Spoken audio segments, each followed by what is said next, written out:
पूर्ण परमात्मा पाप कर्म दंड को भी काट सकता है।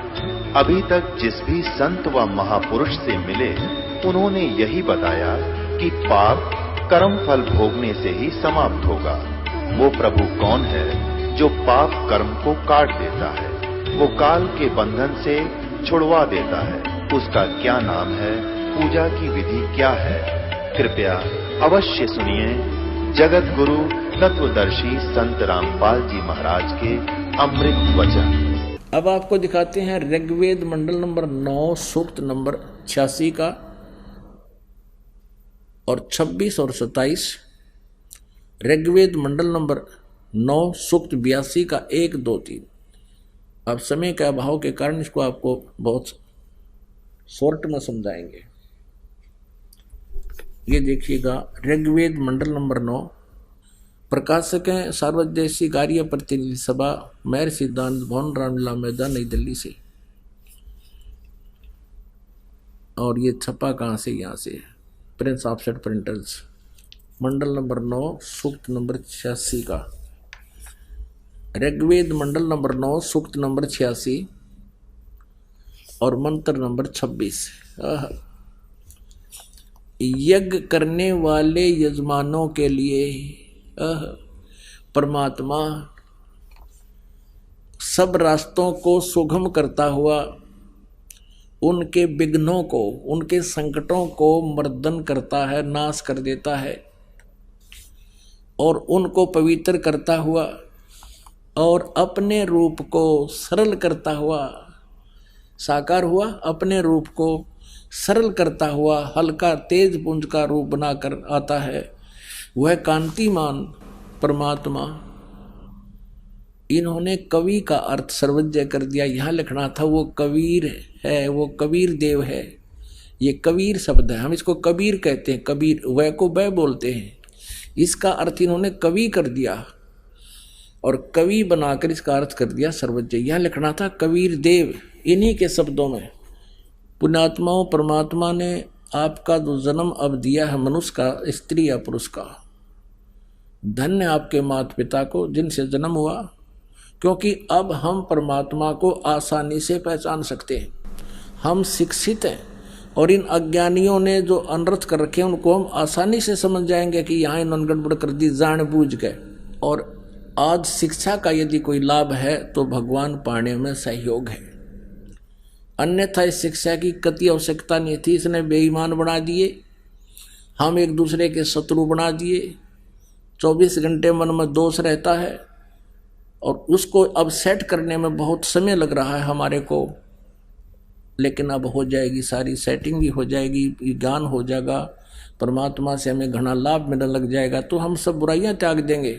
तो इस शिक्षा का अगर लाभ है तो परमात्मा पाने में अति सहयोग है। इसके लिए अब आपको दिखाते हैं कि जहां जैसे कबीर लिखा है तो वह लिखना चाहिए था अनुवादकर्ता ने कबीर देव। जैसे इस यजुर्वेद है, ये देखिएगा, ये महर्षि दानंद सरस्वती का अनुवाद है। ये एक यजुर्वेद पुस्तक है, इसके ऊपर रह लगा है। यहाँ अगर 2 अपसर्ग लगा दी जाए तो भी ये यजु, अगर ये अकेला शब्द भी कहीं पर है, ये वेद ना लिखा हो तो भी इसकी महिमा कहीं हो रही हो, तो हमने यजुर्वेद लिखना पड़ेगा। ये देखिएगा, महर्षि दानंद सरस्वती ने भी ऐसा ही किया है। प्रकाशक हैं सार्वदेशी कार्य प्रतिनिधि सभा, 2/5, महर्षि दानंद भवन, रामलीला मैदान, नई दिल्ली से। ये दानंद सरस्वती का ही अनुवाद है और इसके 36वें अध्याय का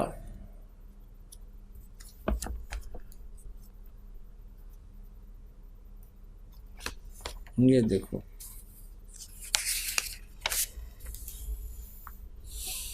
ये यजुर्वेद भाषा है और ये है 63 अध्याय, 36वां अध्याय।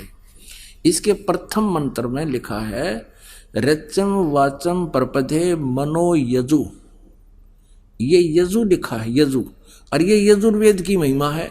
तो यहाँ इस दानंद ने अनुवाद करते समय यहाँ ठीक अनुवाद किया है। यहाँ लिखा है, इस यजु का अर्थ लिख दिया यजुर्वेद को।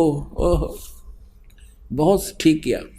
यजु शब्द लिख दिया, इसका यजुर्वेद लिखना पड़ा इसने, क्योंकि यजुर्वेद की महिमा चल रही है। और यदि यहाँ यजु का अर्थ कुछ अन्य कर दिया जाए तो यजुर्वेद को कैसे पहचानेंगे, किसकी महिमा है ये?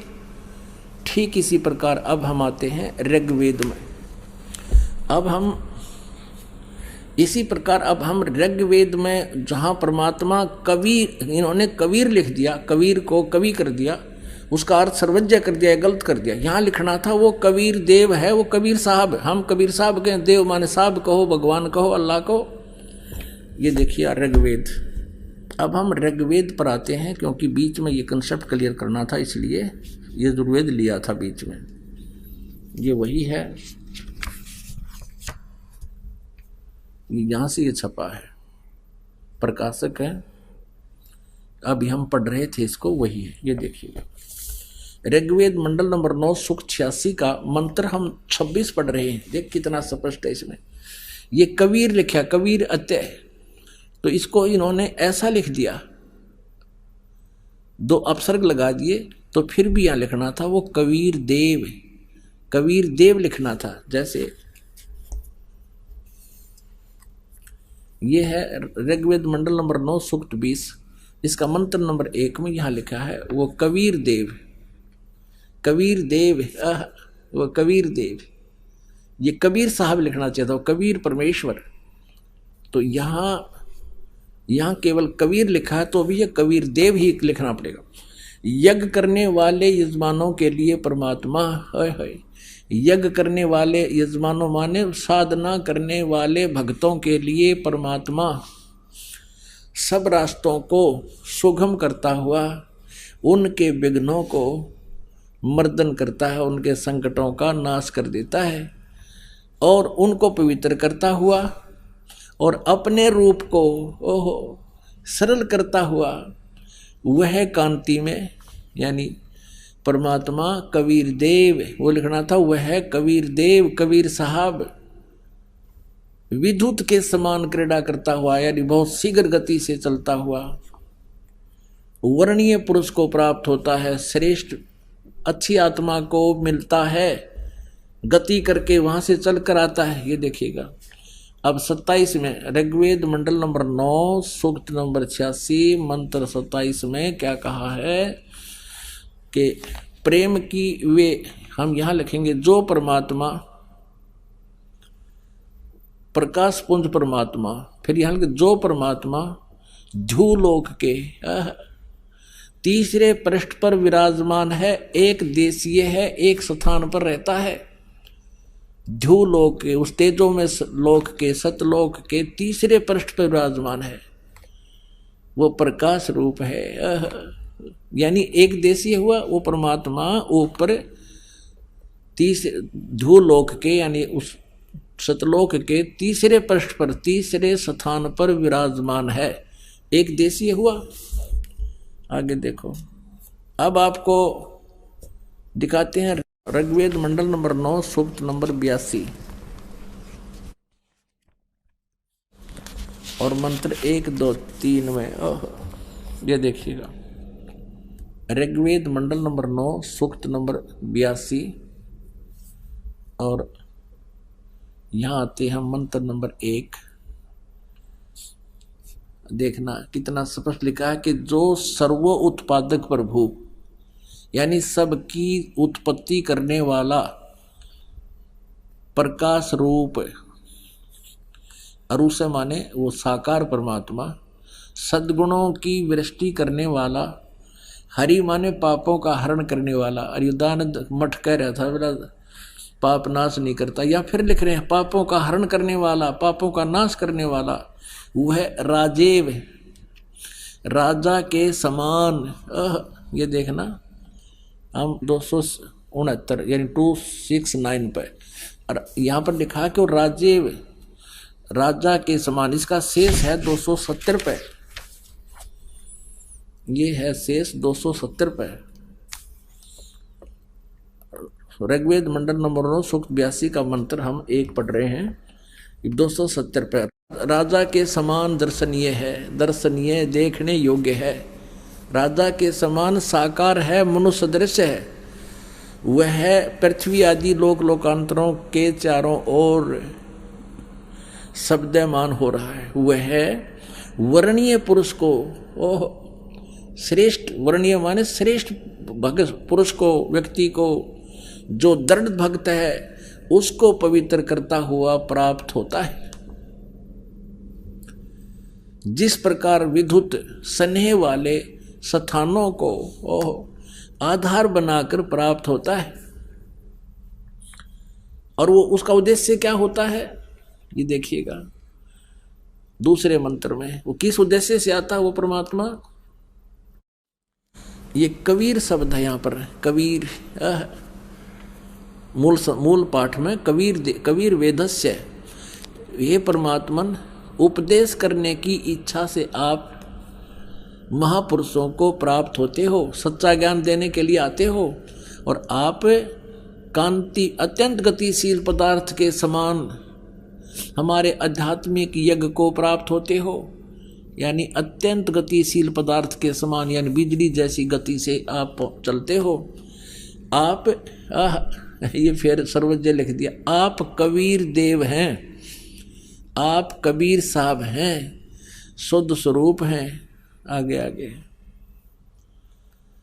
आप पापों को दूर करके हे सोम, हे अमर परमात्मा, आप हमको सुख दें अपना आत्माओं।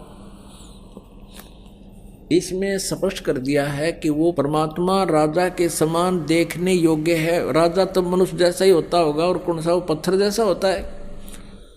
और वो स्पष्ट कर दिया है कि वो परमात्मा तीसरे धाम में रहता है, और वहां से गति करके आता है, अच्छी श्रेष्ठ आत्माओं को मिलता है और उनको तत्व ज्ञान से परिचित कराता है।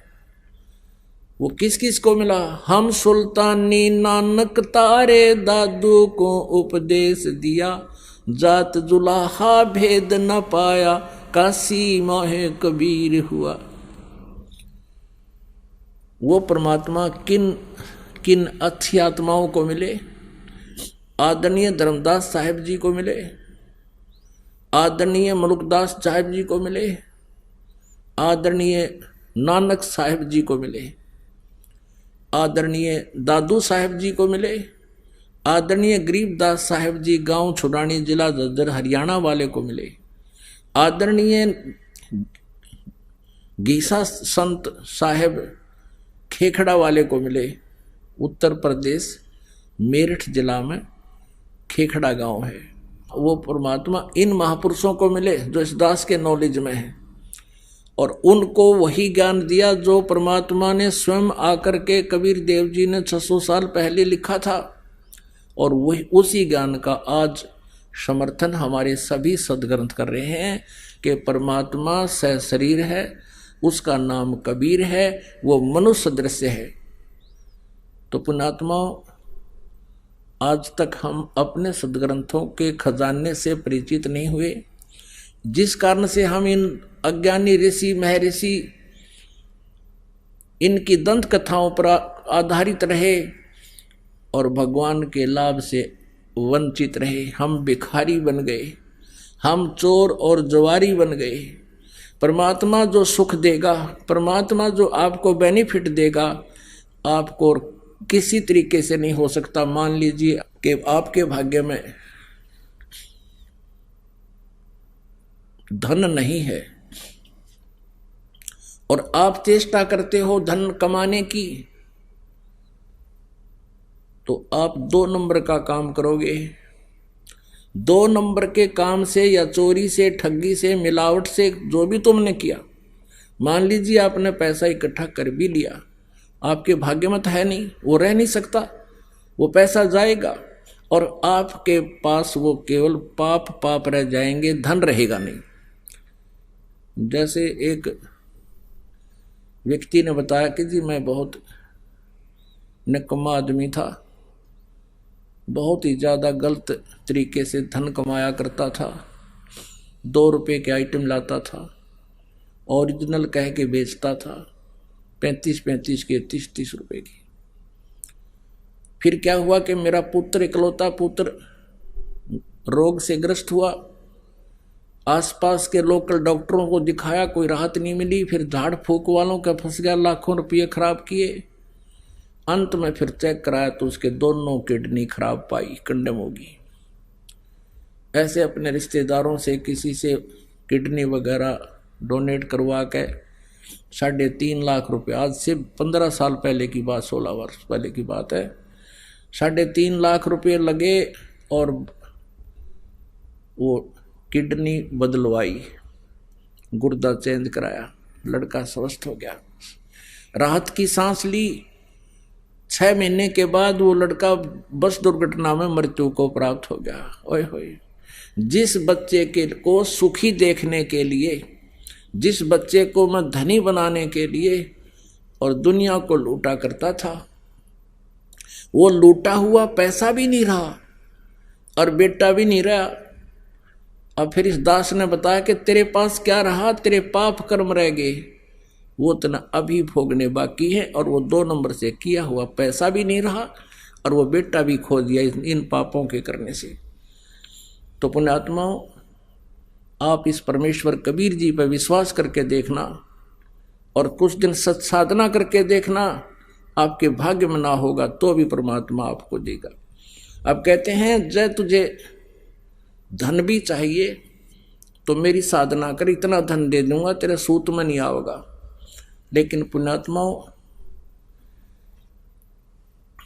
आप जी का उद्देश्य धन कमाना ही नहीं होना चाहिए। इस ज्ञान के आधार से आपका मुख्य उद्देश्य ये हो कि मेरी जन्म और मृत्यु का रोग कटे, और जब तक हे भगवान इस काल के लोक में हम रहें और आपकी भक्ति करें, तब तक हमें इतना दीजिए साईं, इतना दीजिए जामे कुटुंब समावे, हम भी भूखे ना रहें, अतिथि ना भूखा जाए। तो ये आपको अवश्य देगा, ये पूर्ण परमात्मा है। आज का जो सत्संग था वो इस विषय पर था कि परमात्मा कैसा है, उसको निराकार बता रहे हैं। सभी सदग्रंथ हमारे जो सभी पवित्र धर्मों के उसको साकार मनुष्य सदृश बता रहे हैं, उसका नाम कबीर बता रहे।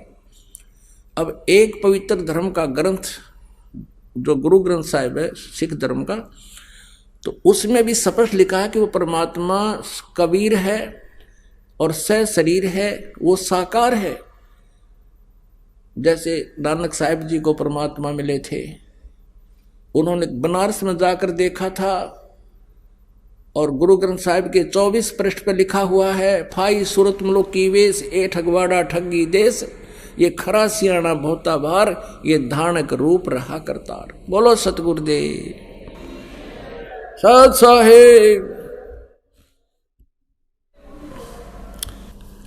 परम पिता परमात्मा पूर्ण ब्रह्म सर्व सृष्टि रचनहार,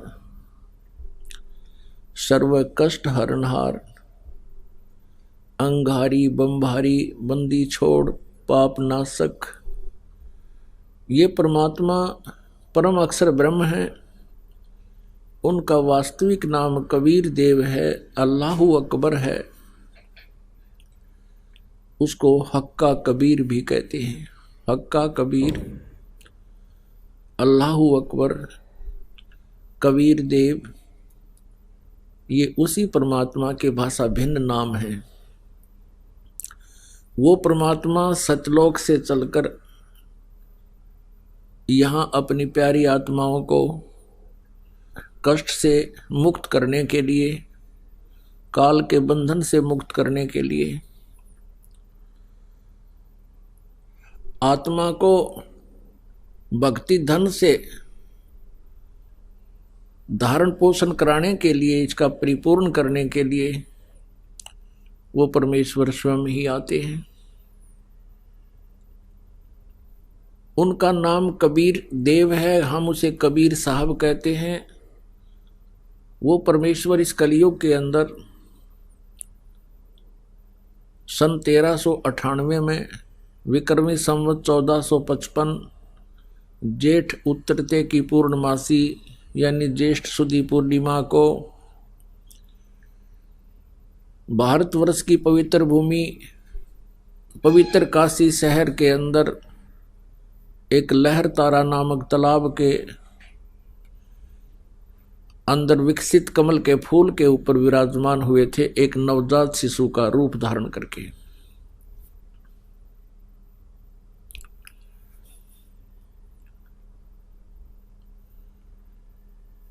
और उनको एक निसंतान जुलाहा दंपति उठा ले गया था। परमात्मा लीला में शरीर से धीरे धीरे बड़े हुए, फिर उस अपने मुंह बोले माता पिता के जो पैतृक कार्य था जुलाहे का, उसी कार्य को करने लगे। और वही पूर्ण परमात्मा परम अक्षर ब्रह्म बनारस में धानक रूप से प्रसिद्ध हुए, यानी जुलाहा कहलाए।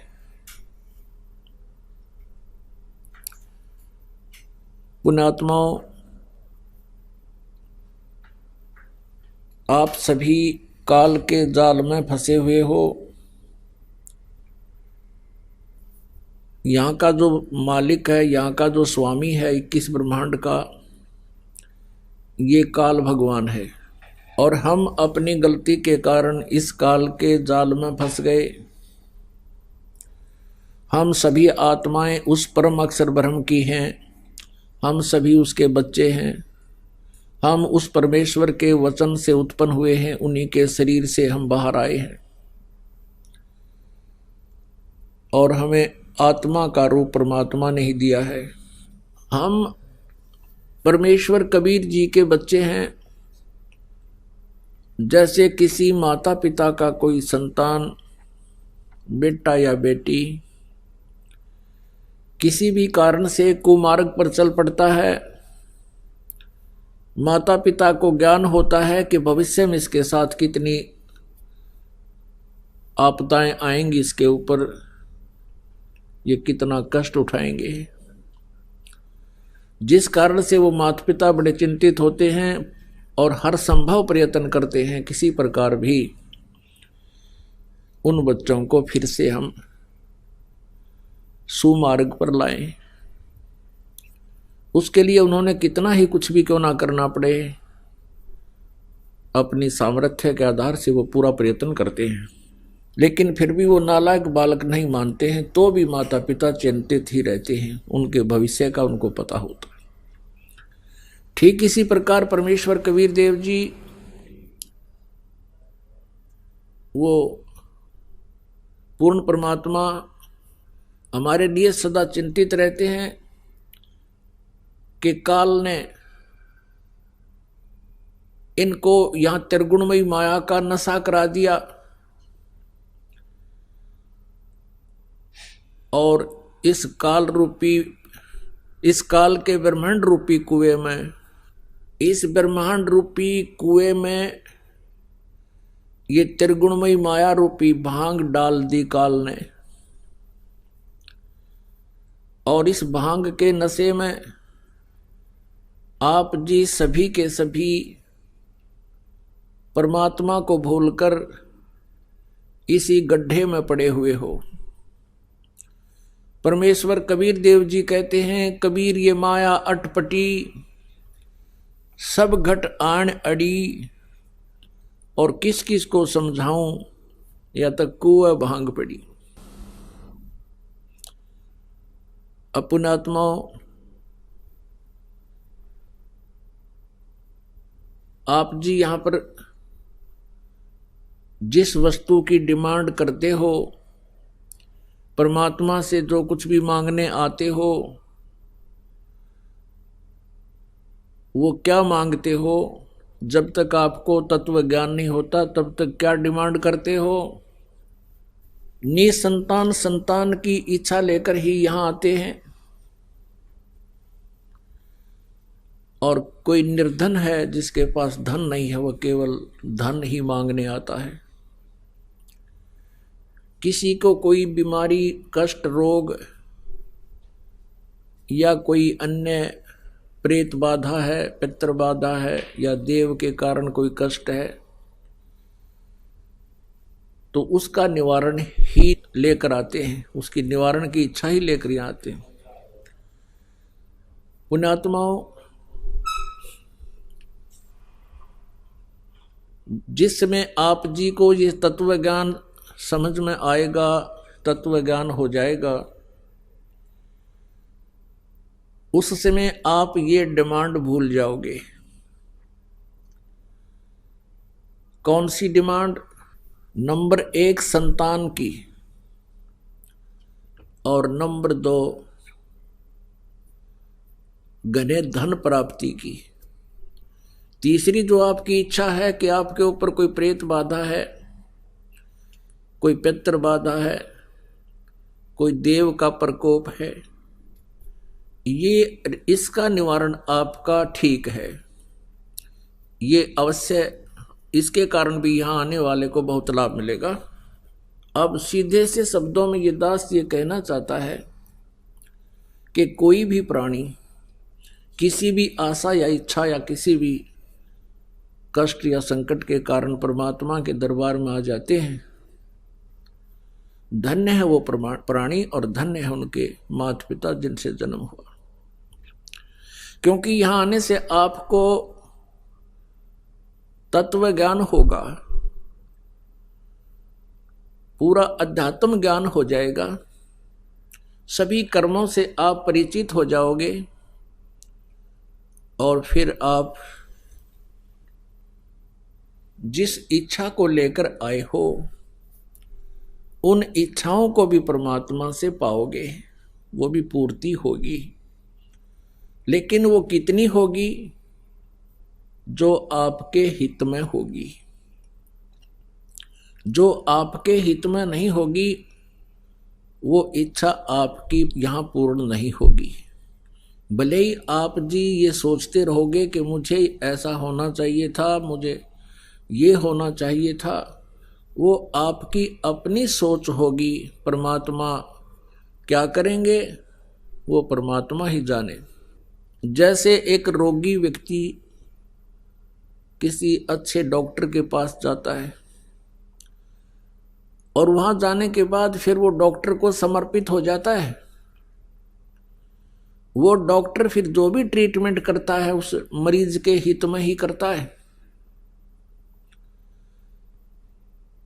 अब वहां पर मरीज अपनी नहीं चला सकता, वो रोगी यदि अपनी चलाता है, अपने वो चाहता है कि मेरे अनुसार ही डॉक्टर कार्य करे, तो डॉक्टर उसकी जायज जो कोई भी होगी इच्छा आवश्यकता उसी को पूरी करेगा, नहीं तो वो अपनी ही क्रियाओं को करेगा, चाहे मरीज को बुरा भी लगे।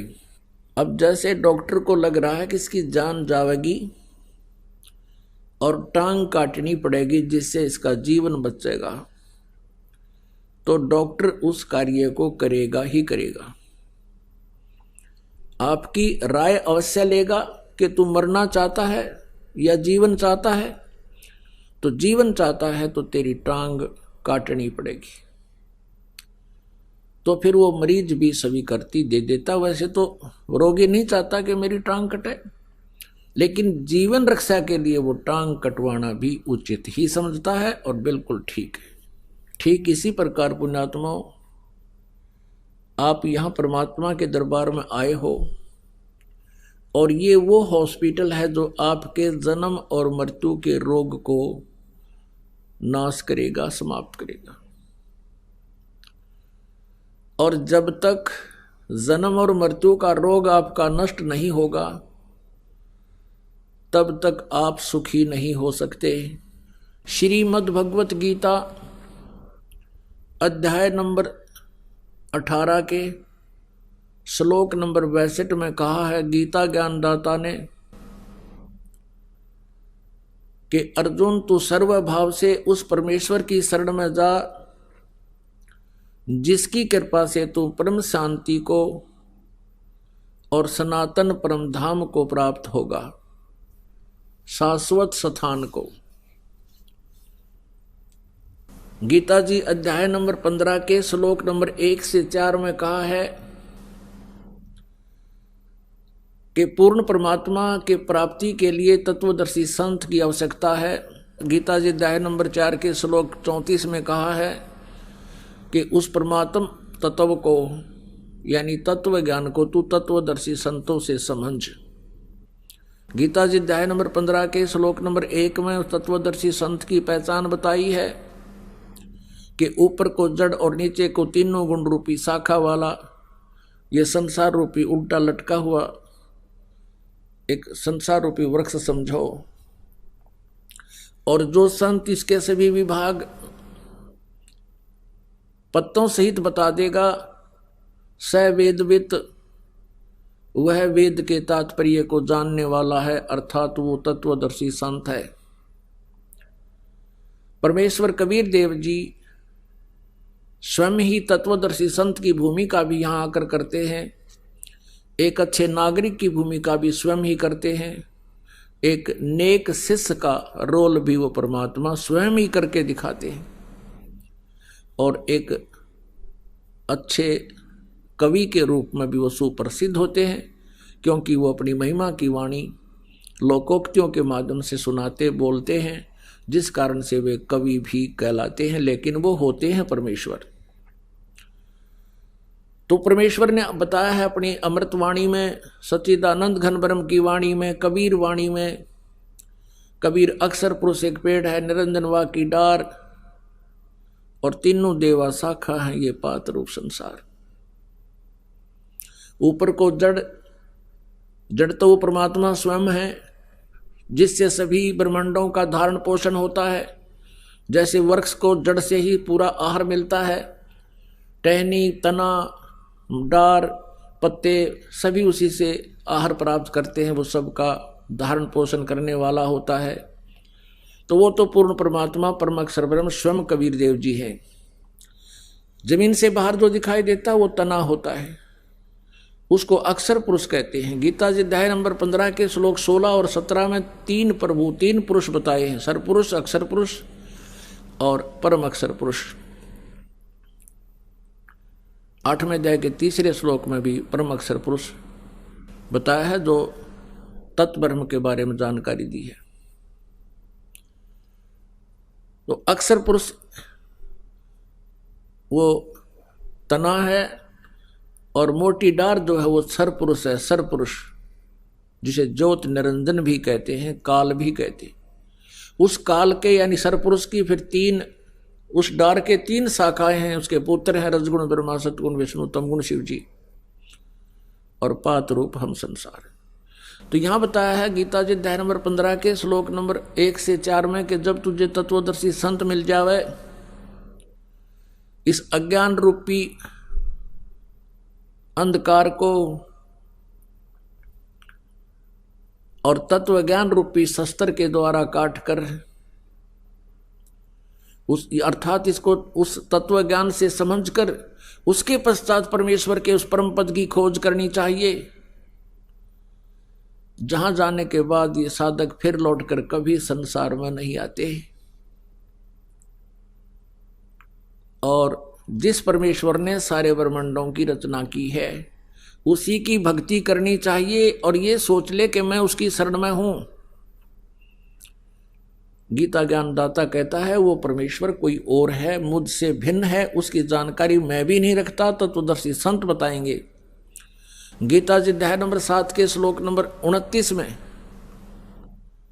कहा कि तत्व ब्रह्म, गीता जी अध्याय नंबर 7 के श्लोक 29 में कहा है कि मेरे इस ज्ञान को आश्रित करके, इस आश्रय करके, यानी मैं जो कह रहा हूं कि तत्वदर्शी संत की खोज करो, वो जो ज्ञान बताओ फिर उसे सुनो, और जो जरा और मरण से छूटने का प्रयत्न करते हैं, वे तत्व ब्रह्म से, पूरे आध्यात्मिक ज्ञान से यानी तत्व ज्ञान से और सभी प्रकार के कर्मों से वो परिचित होते हैं, वही जरा और मरण से छूटने का प्रयत्न करते हैं।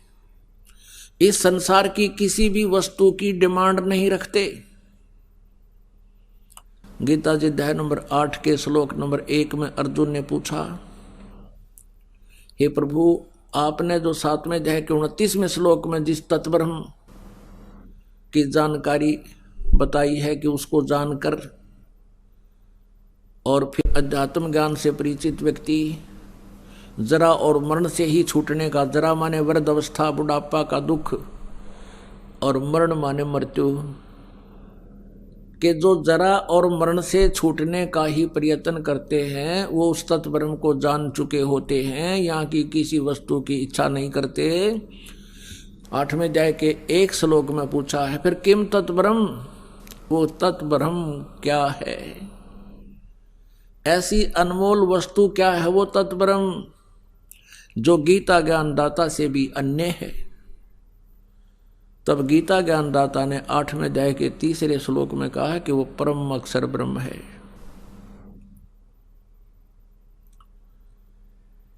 और उस परम अक्षर ब्रह्म की साधना करने से प्राणी फिर कभी लौटकर संसार में नहीं आते, उनका फिर जरा और मरण का संकट सदा के लिए समाप्त हो जाता है। जरा माने बुढ़ापा। पुण्यात्माओं, जब तक ये जीव किसी कष्ट को महसूस नहीं करता तब तक ये किसी के कहने से भी मानता नहीं, और जब इसके ऊपर आपदा आ जाती है फिर ये चिल्लाता फिरता है। आप पुण्यात्माओं, जो व्यक्ति वृद्ध हो चुके हैं उनके पास थोड़ी देर बैठा करो, उनका अनुभव सुनो, उनके साथ अब क्या बीत रही है।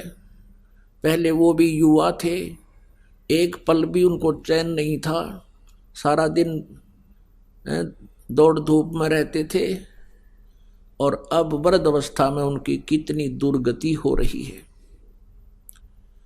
और फिर मृत्यु कोई नहीं चाहता, और मृत्यु भी होगी। वृद्ध अवस्था कोई नहीं चाहता, वृद्ध अवस्था भी होगी। तो ये जो हम नहीं चाहते जो कष्ट, वो हमारे ऊपर अवश्य आएंगे। तो कहने का भाव ये है कि ये दुख का मूल है, और ये दुख मिटे कैसे? ये मिटेगा जब हम सतलोक में चले जाएंगे। जो जरा और मरण वही मिटेगा, क्योंकि सतलोक में आपकी ऐसी ही सृष्टि होगी, जैसे हम यहाँ रह रहे हैं ऐसे ही वहाँ हमारा परिवार होगा, और हमारा शरीर बहुत सुंदर होगा, एक तत्व का बना होगा, उसमें नाड़ी और ये स्नायु आदि नहीं होते, शुक्रम अकायम असनाविरम होता है, यानी माता पिता के संयोग से बना हुआ उस शुक्र से नहीं, वहाँ पर वचन से सृष्टि बनती है, जन्म अपना परिवार बनता है, और वहाँ ना वृद्ध अवस्था आती है कभी और ना मृत्यु होती है।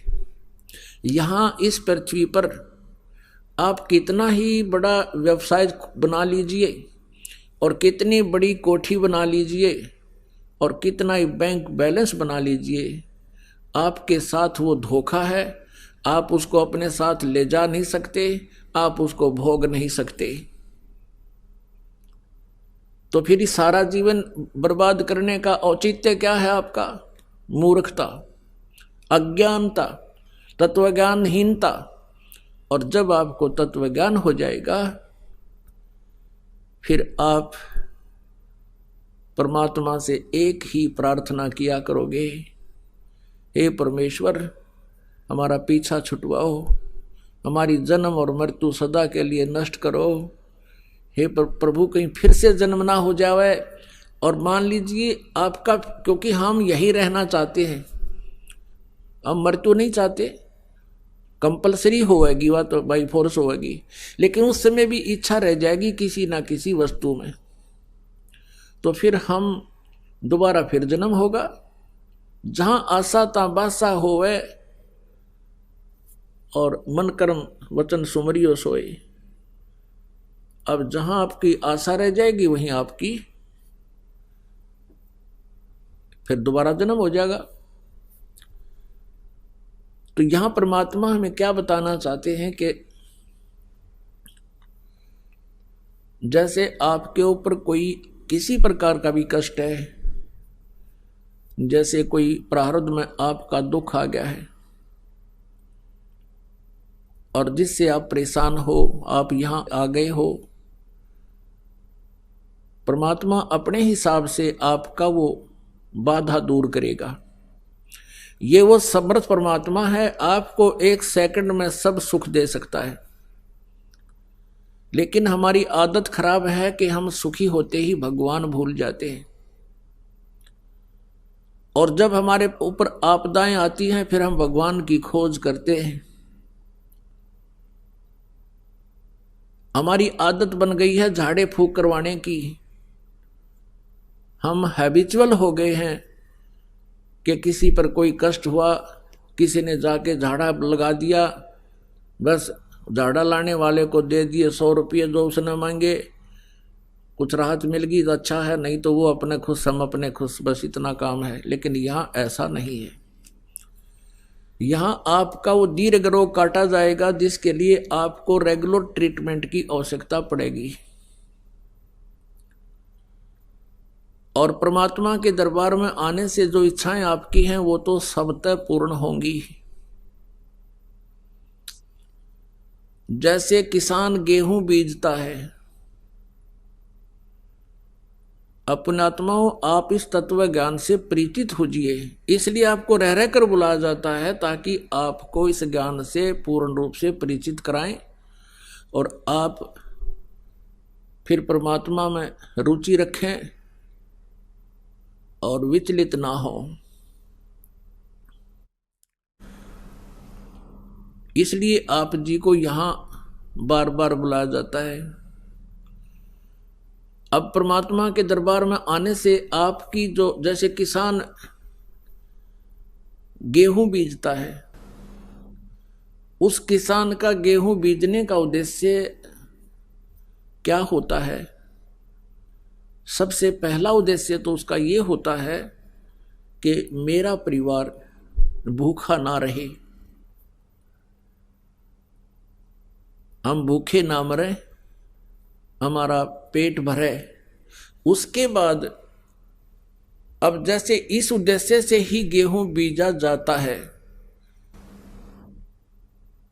और फिर क्या होता है,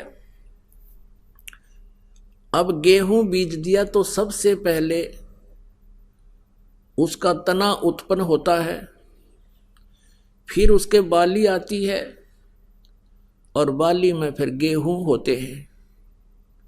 पहले पौधा उगता है, तो जो पौधा होता है वो भूस बनता है, और बाली में जो गेहूं होते हैं वो जीवनदाता अन्न होता है। तो पुण्यात्माओं, ये परमात्मा कबीर जी की जो साधना भक्ति आपको दी जाएगी, ये आपको ऐसी होगी जैसे गेहूं बीजना उद्देश्य किसान का अपने परिवार का पोषण था, और उसमें भूस तो अपने आप ही बन गया। उस भूस की उसको आवश्यकता ना थी तो भी बन गया। तो पुण्यात्माओं, जो इच्छाएं आप इधर उधर लिए फिरते थे महापुरुषों के पास, संतों के पास, और वो आपकी भी पूर्ण नहीं हो पा रही थी, ना हो सकती थी, क्योंकि वो संत जिस परमेश्वर की भक्ति करते हैं, जिन देवताओं की साधना करते हैं, वो संत, वो भगवान, उनके देवता आपके प्रारब्ध में परिवर्तन नहीं कर सकते, आपके ऊपर आने वाले संकट का निवारण नहीं कर सकते। और आप वहाँ धनी बनने के लिए जाते थे या किसी कष्ट निवारण के लिए जाते थे, वहाँ आपको कोई लाभ नहीं हुआ और ना ही होना था। तो जैसे किसान का उद्देश्य गेहूं बीजना अपने परिवार का पोषण था, और भूस का कमरा वैसे ही भर गया, जिसकी उसको इच्छा नहीं थी लेकिन तो भी मिल गया। पहले भूसा ही तैयार होता है। तो पुण्यात्माओं, आपका उद्देश्य यहाँ पर जन्म और मृत्यु का रोग कटवाना ही होना चाहिए। आपको जो साधना दी जाएगी, उस साधना में आपकी संसारिक इच्छाएं जो आवश्यक होंगी और आपके संकट निवारण तो उस भूस की तरह अपने आप ही, ना चाहते हुए भी परमात्मा वो निवारण करेगा, और धन आपको ऐसे देगा जैसे उस गेहूं के भूस तो पहले ही तैयार होना शुरू हो जाता है। अब इस बात को आप गहराई से सोचना, यदि कोई अनजान व्यक्ति गेहूं को परिपक्व ना होने दे और पशुओं के चारे के उद्देश्य से उसको कच्चे को काट काट कर चराना शुरू कर देता, खिलाना शुरू कर देता है, पशु तो पल जाएंगे, आप भूखा मरेगा फिर। तो कहने का भाव ये है कि आप जी यहां जो मांगने आओगे वो क्या मांगोगे? मोक्ष। आपका उद्देश्य मोक्ष हो और उस मोक्ष के साथ साथ आपको जो संसारिक सुविधाएं आपको चाहिएंगी आपके भाग्य में ना होगा तो भी भगवान देगा। आपके भाग्य में कोई आपत्ति होगी, मालिक वो नहीं देगा। आपत्ति का अर्थ है जैसे कई बहनें आती हैं संतानों उत्पत्ति की, संतान की डिमांड करने, परमात्मा वो रजा भी उनको बख्श देता है। कई एक स्थिति ऐसी आती हैं जो परमात्मा की रजा होती है, लेकिन प्रार्थना करते हैं, आते हैं बहन बेटियां कि ऐसे ऐसे जी हमारा गर्भ गिर गया। हम उनको सांत्वना देते हैं, बेटी भक्ति करो, परमात्मा पर विश्वास रखो, फिर ठीक हो जाएगा। फिर भी वो प्रार्थना करती हैं 6 महीने साल के बाद कि जी दूसरा भी ऐसे ही खराब हो गया। तो उनको ये तत्व ज्ञान ना होने से वो बहुत विचलित हो जाते हैं और भगवान से दूर चले जाते हैं।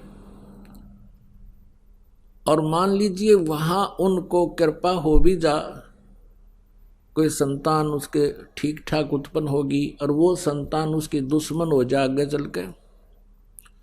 दुश्मन कैसे हो जाते हैं? जैसे एक लड़के का विवाह हुआ, विवाह होने के बाद उस लड़के ने अपनी पत्नी को मारा पीटा दहेज के बारे में, उस लड़की ने आत्महत्या कर ली। वो माँ भी, बाप भी, बेटा भी और बहन भी सारी जेल में। अब यहाँ आप विश्वास रखना इस परमात्मा, क्योंकि हम जीव हैं, भगवान परमात्मा परमात्मा ही होता है। हम जीव संज्ञा से कुछ भी मांगते रहे वो नहीं देगा। जैसे उन बहनों के वो गर्भपात हो रहा था, वो परमात्मा का ऑपरेशन था। यदि कोई ऐसी नालायक संतान आपके भाग्य में थी, उसको निवारण कर रहे थे, भगवान को दोष नहीं होता। वो अपने हिसाब से उनका जीवन संस्कार आपके संस्कार से काट रहे थे, समाप्त कर रहे थे। पुण्यात्माओं, आप जी भगवान के बारे में और आध्यात्मिक ज्ञान के बारे में बिल्कुल माइनस है, माइनस। अभी तक जो भी ज्ञान हमें प्राप्त हुआ वो अज्ञान से भर रखा है हमारे को। आप जी परमात्मा की तलाश में, खोज में घूम रहे होते हो। परमेश्वर कबीर जी ने स्वयं आकर हमारी स्थिति को स्पष्ट किया है कि पर्वत पर्वत में फिरा कारण अपने राम, राम जैसे संत मिले जिन सारे सब काम। परमात्मा से मिलने वाले लाभ के लिए ये प्राणी ना जाने कहाँ कहाँ भटकते हैं। परमात्मा हमें बताना चाहते हैं कि जब मेरा कोई संत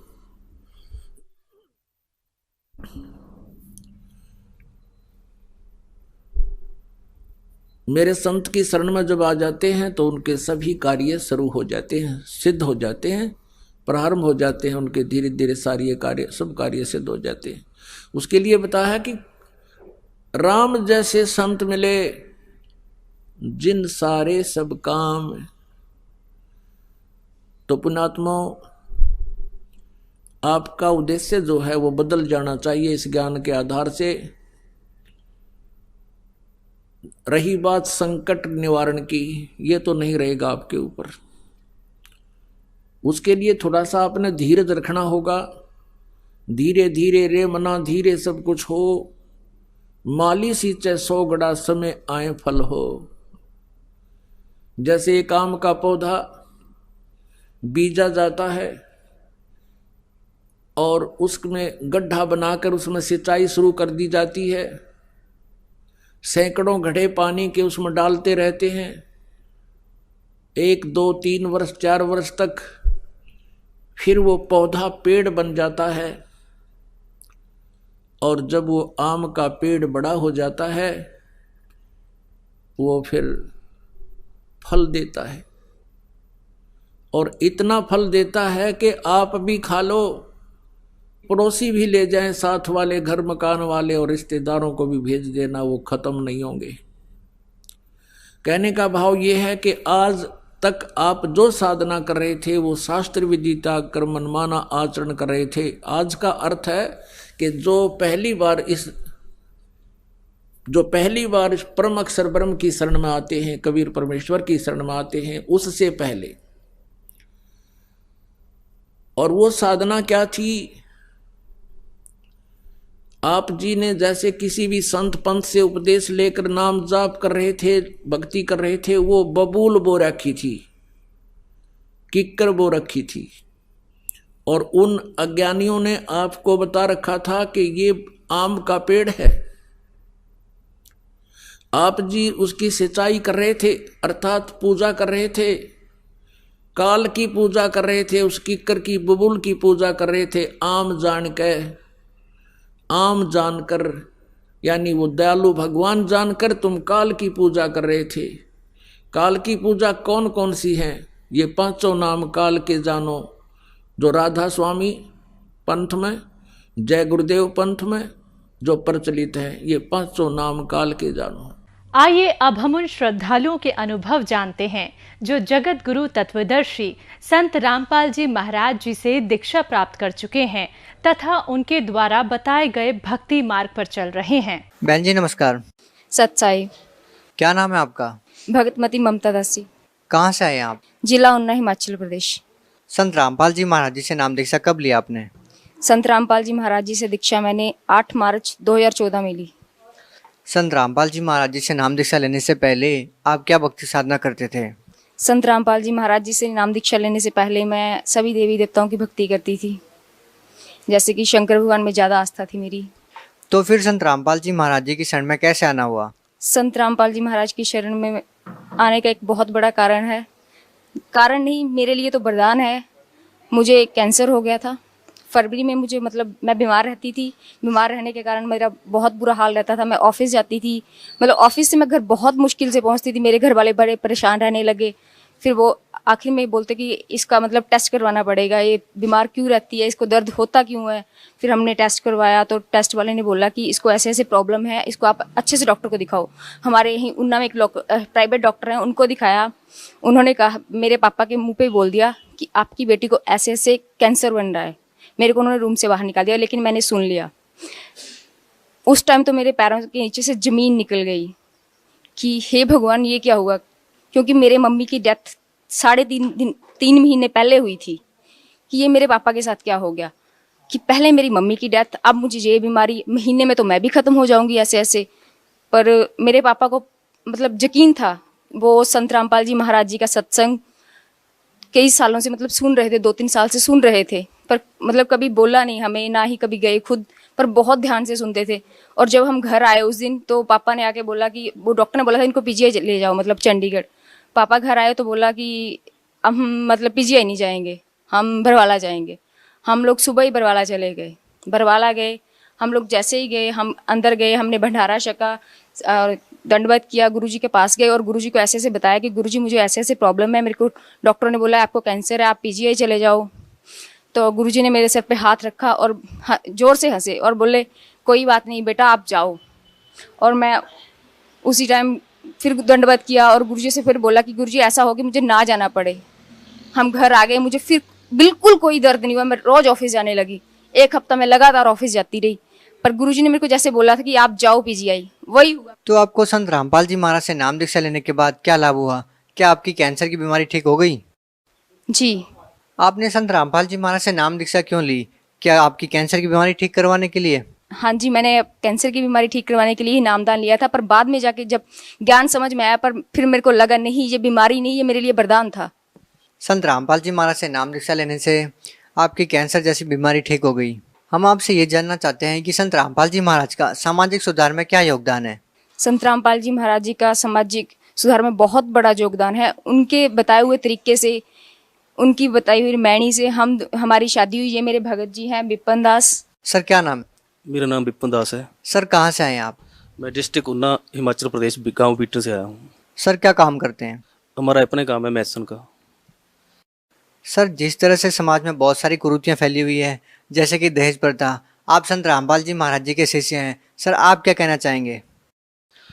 सर हम जैसे कि हमने नामदान ले रखा है संत रामपाल जी महाराज से, तो हम उनसे हमने नाम दीक्षा लिए, तो हम उनके अनुसार ही चलते हैं, क्योंकि जो हमारी शादी हुई वो शास्त्र अनुसार हुई है और उसमें ना हम दहेज ले सकते हैं और ना कुछ ऐसे शगन वगैरह कुछ करना है। एकदम सिंपल तरीके से हमारी शादी हुई है।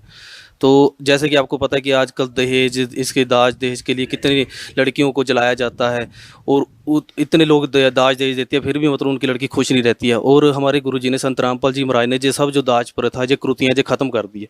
जितने भी आजकल ज़माने में जितने भी लोग हैं नशे करते हैं या कुछ भी है, जो शराब पीते हैं, जो किसी प्रकार के नशे, परमात्मा ने वो सब छुड़ा दिया। हमारे जितने भी भक्त हैं परमात्मा के, एक भी भक्त कोई भी नशा नहीं करता है। संत रामपाल जी महाराज से नाम दीक्षा लेने के बाद आपको क्या लाभ मिला? संत रामपाल जी महाराज से नाम दीक्षा लेने के बाद पहला लाभ तो मुझे यही मिला कि मेरी कैंसर की बीमारी ठीक हो गई। और बीच में जब मेरी बीमारी चल रही थी, मेरा ट्रीटमेंट हुआ था पीजीआई में, उस दौरान मेरे को ना पेट में इतना ज़बरदस्त दर्द हुआ था। मेरे घर वाले उसी दिन मेरे को रात को अपने लोकल हॉस्पिटल ऊना लेके गए थे। वहाँ पर लेके गए, उन्होंने मेरे को इंजेक्शन वगैरह दिए, इतना ट्रीटमेंट किया, फ़र्क पड़ा नहीं कुछ भी, बस नशीली दवाइयाँ दी और मैं सो गई। उस दिन, उसके अगले दिन भी उन्होंने पूरा दिन नशीली दवाइयाँ दी, मैं पूरा दिन सोई रही। पर मेरा दर्द बढ़ता गया और रात को इतना ज़बरदस्त हो गया ना कि दवाइयों ने असर करना बंद कर दिया। घर वालों ने तो यही मान लिया था, डॉक्टरों ने यही मान लिया था कि ये मर गई, क्योंकि मेरे नब्ज़ वगैरह सब कुछ बंद हो चुका था। सर आप भी संत रामपाल जी महाराज जी के अनुयायी हैं, हम आपसे जानना चाहेंगे कि आपको संत रामपाल जी महाराज से नाम दीक्षा लेने के बाद क्या लाभ हुआ? सर सबसे बड़ा लाभ तो मुझे ये हुआ कि मुझे सच्ची भक्ति का पता चला। पहले जैसे हम मंदिर में जाते थे, शिव की उपासना या हनुमान की उपासना वो सब करते थे। अगर घर में कोई सुख हो तो ठीक है, अगर कोई दुख आ जाए तो हम ये कहते हैं कि मैं तो सुबह शाम हनुमान चालीसा करता हूँ, ऐसे करता हूँ, मंदिर में जाता हूँ, मुझे कोई फ़ायदा नहीं हो रहा, तो हम दुखी हो जाते रहे ऐसे। पर जो तो हमें संत रामपाल जी महाराज की शरण में आके पता चला कि जो हम साधना कर रहे थे उससे तो हमारा कोई लाभ हो ही नहीं सकता था, वो तो हमारे कर्मों का फल ही हमें मिल रहा था। तो हाँ, जैसे कि हम उनकी शरण में आए तो हमें सारा ज्ञान हो गया, शास्त्रों का ज्ञान हो गया। पहले हमें यही नहीं पता था कि आखिर भागवत गीता में लिखा है, वेदों में क्या लिखा है। जब गुरुजी ने एक एक पेज, एक एक किताब खोल के टीवी पे दिखाई तो हमको सब कुछ सारा ज्ञान हो गया।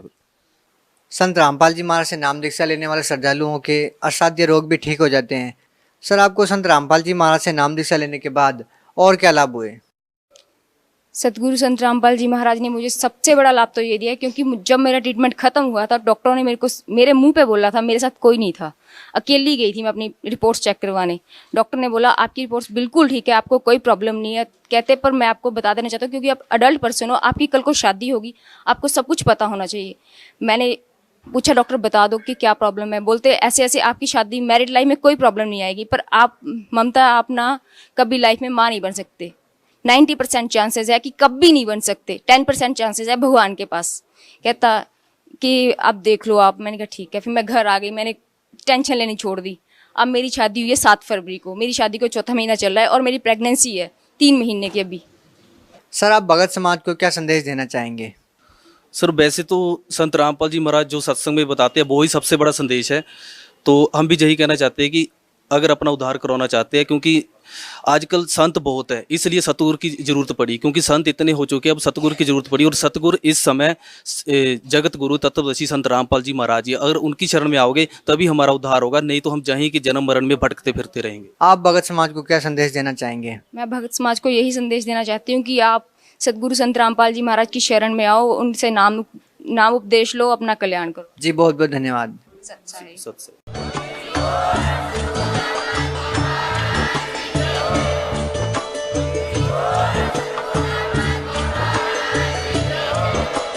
आप सुन रहे थे जगत गुरु तत्वदर्शी संत रामपाल जी महाराज जी के मंगल प्रवचन। अधिक जानकारी के लिए विजिट कीजिए हमारी वेबसाइट www.jagatgururampalji.org। संत रामपाल जी महाराज जी के शुभ आशीर्वाद से पूरे विश्व भर में 500 से भी ज्यादा नाम दीक्षा केंद्र हैं, जिन पर संत रामपाल जी महाराज जी द्वारा ऑनलाइन निशुल्क नाम दीक्षा दी जा रही है। अपने नजदीकी नाम दीक्षा केंद्र का पता करने के लिए संपर्क करें 8222880541।